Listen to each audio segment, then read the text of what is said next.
faire silence devant la Vierge de Guadalupe, la regarder longuement, calmement, sans lui cacher ses désespoirs, ses peurs, ses douleurs.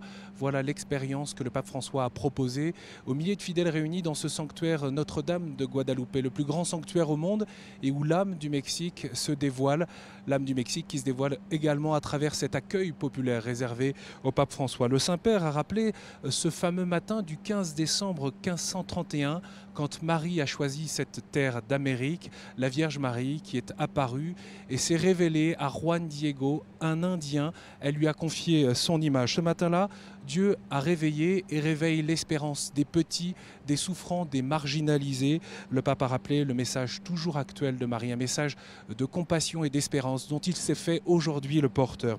Guadalupe nous enseigne que Dieu a un visage familier, que la proximité et la bienveillance peuvent plus que la force. C'est ce que le pape a confié aux évêques mexicains cette fois-ci, avant de venir ici dans ce sanctuaire.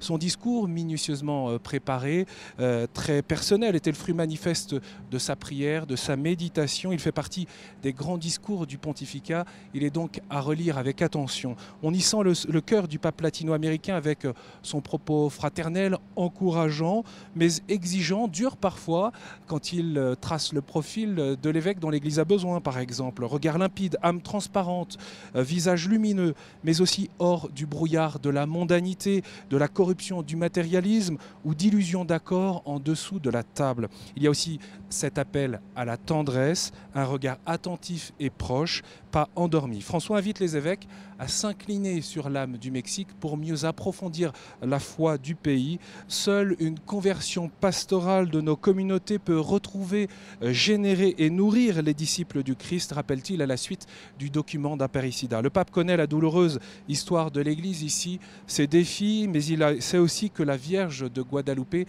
n'a jamais cessé d'engendrer le Mexique. C'est la raison pour laquelle ce moment, cette rencontre était évidemment l'un des temps forts de ce voyage, mais c'était également important pour le pape François. Il en avait demandé à la faveur aux Mexicains de venir prier lui-même en silence devant cette Vierge de Guadalupe. Prochaine étape pour le pape François, la messe à Ecatepec où on y attend 2 millions de fidèles. Ce sera bien sûr à suivre sur KTE en direct et sur le site internet.